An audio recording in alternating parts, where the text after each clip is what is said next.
Bonjour à tous, c'est Mangavi. Alors aujourd'hui, parlons un peu de la Japan Expo. Non, je déconne, tu crois vraiment que le lendemain de la Japan Expo, je vais réussir à faire une vidéo, à faire le montage et à la sortir? Je suis pas un surhomme. Enfin, si, mais bon, c'est pas la question là.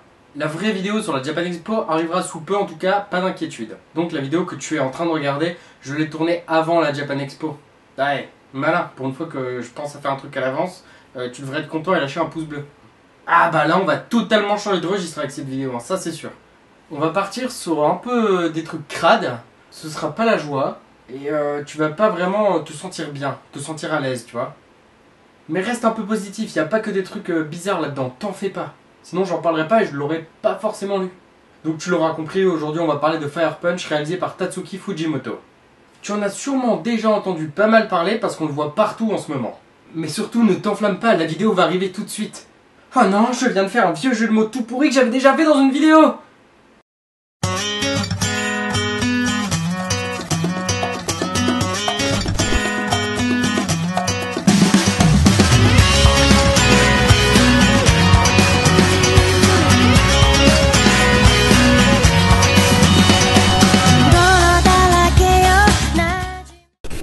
Un monde plongé dans un désert de neige et de glace. Et ce calvaire, nous le devons à la sorcière des glaces. Non, pas elle. Tout de suite quoi. Dans ce monde, il y a ce que l'on appelle les élus. Ce sont des êtres humains dotés d'une mutation génétique leur permettant d'avoir des facultés spéciales. Comme par exemple le feu, l'électricité, la glace et encore bien d'autres. Vous l'aurez donc compris, la sorcière des glaces fait donc partie de ceux que l'on appelle élus. Nous commençons cette histoire auprès de Annie, un enfant qui fait partie de ces élus. Il est doté de la faculté de faire repousser ses membres quasi instantanément. Il se trouve en compagnie de sa sœur, Luna. Nos deux jeunes enfants se trouvent dans un petit village. Et avec ce désert de glace, c'est pas forcément évident de trouver de la nourriture. Est-ce que vous avez une petite idée de ce qu'ils vont donc devoir manger? Non? Bah tout simplement en fait les membres de Annie. Il s'en fait couper plusieurs un peu tous les jours afin de permettre au village de pouvoir survivre. Et je dois l'avouer, c'est assez généreux de sa part. Mais un beau jour, un avion vint se poser non loin du village. À son bord se trouvent des soldats, qui ont pour but de trouver et de ramener des esclaves dans leur repère. Charmant. Mais manque de beau pour eux, il n'y a que des vieux dans ce village. Annie, lui, était parti chasser dans les bois, afin d'éviter de tout le temps devoir se couper des membres pour permettre de nourrir le village. Une fois Annie revenu au village, il tient tête à Doma, qui se trouve être le commandant de cette troupe de soldats. Les soldats, après avoir fouillé toutes les maisons du village, trouvèrent donc des membres humains à l'intérieur de ces maisons. La conclusion était donc que ces villageois mangeaient donc de la chair humaine. Ils furent donc accusés de cannibalisme, ce qui en soi était vrai. Thomas décida donc de brûler entièrement le village, car lui aussi est un élu contrôlant les flammes. Vous l'aurez donc compris, le village est entièrement détruit, ravagé par les flammes. Annie voit sa sœur Luna périr sous ses yeux. Le corps de Annie se reconstituant beaucoup trop rapidement, il ne peut donc pas mourir. Il va donc devoir apprendre à vivre avec cette souffrance. Au bout de 5 années de souffrance, Annie va donc apprendre à oublier sa souffrance physique. Elle ne vivra donc plus que pour une seule chose, la vengeance. On dit que la vengeance c'est un plat qui se mange froid, lui, il brûle, hein. Oh merde, encore une blague de merde. Les flammes ne s'éteignent pas, et la flamme de la vengeance est donc en marche. Alors jusque-là, ouais ok, ça paraît totalement cool. Mais pas tant que ça. Il y a quelques aspects de ce manga qui m'ont assez refroidi et personnellement en tout cas, Kazé s'est un peu emballé à propos de Fire Punch. A mon avis, Fire Punch, donc le manga en lui-même, a vraiment du potentiel. Mais sur le tome 1, j'ai l'impression que l'auteur a un peu trop montré du dégueulasse, alors il va faire du dégueulasse. Mais dégueulasse pour dégueulasse, ça sert à rien, c'est juste dégueulasse. Je vais pas te mentir, hein, là-dedans on parle de rapports consanguins, viol, de cannibalisme, de décapitation, d'amputation et de zoophilie. Donc bon, la joie, elle est pas forcément très présente là-dedans, hein. Kazé a fait une publicité de malade, donc comme quoi Fire Punch allait être vraiment son gros titre. Donc à mon avis, Fire Punch, oui, va fonctionner, mais pas autant qu'il le pense. Kazé ne peut donc pas viser le jeune public avec Fire Punch, donc les ventes seront largement moins bonnes à mon avis que ce à quoi ils s'attendent. Et c'est assez dommage en soi. Un univers apocalyptique comme on nous le montre là, je trouve ça carrément cool.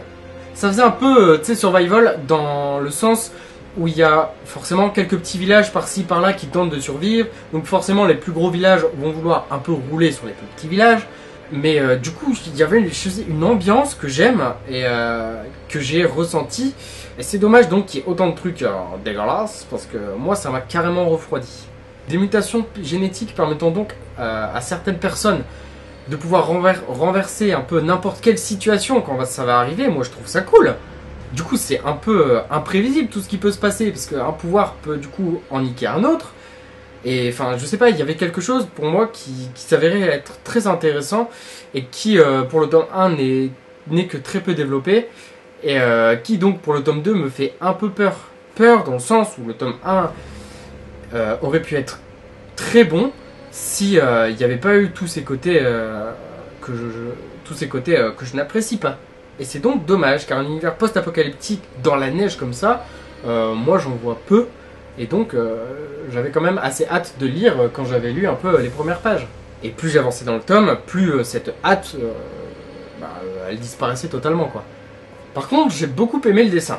Il te met carrément tout de suite dans l'ambiance, et je trouvais qu'il avait un petit côté Shingeki no Kyojin, donc l'attaque des titans, pas au niveau des proportions évidemment, mais au niveau de son trait. Donc ça nous met vraiment dans une atmosphère sombre et inquiétante, et j'aimais beaucoup cet aspect qui donc colle bien à son univers, même si son univers est carrément pas le genre d'univers que je kiffe à 100%. J'attends tout de même le tome 2 pour voir si cette série va vraiment partir dans un côté trash que je ne vais pas supporter, ou si ce côté trash donc va partir, et qu'en gros le tome 1 nous montrait donc qu'il n'y a pas que des bons côtés dans tous les camps quoi. Ce qui en soi pourrait être bien, mais donc pour inciter les gens à continuer la série avec un tome 1 comme ça reste tout de même un peu compliqué. Et si donc ça reste dans ce côté trash, je pense que malheureusement je ne continuerai pas la série, car pour mon bien-être, je pense que vous serez d'accord avec moi, pour que je garde un esprit sain dans un corps sain, on va pas la continuer la série, si c'est comme ça. Et j'espère donc qu'ils ralentiront ce côté trash pour vraiment se concentrer sur les élus, car on n'en voit pas tant que ça.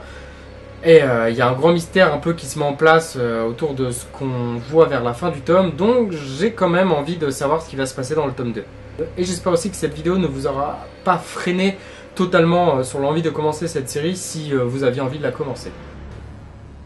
Bon, comme d'habitude, un petit pouce bleu, partage la vidéo. Rejoins-moi aussi sur Twitter et Facebook, sur Instagram.